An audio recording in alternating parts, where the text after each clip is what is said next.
Unfortunately, cancer of the esophagus is becoming more common and the chance of long-term survival is poor. My name's Kieran Foley. I'm a radiologist and a cancer researcher at Cardiff University, and I'm delighted to be part of the Flicker programme, which helps researchers like me develop their careers. I'm fascinated by cancer imaging, and my research aims to get more information from the scans that patients with esophageal cancer have when they're diagnosed.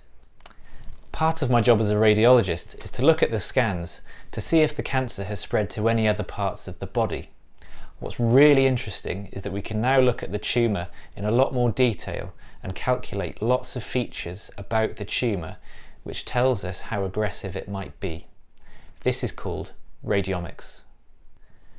We believe that this information might help doctors decide which treatment to use and what the likely outcome of that treatment might be.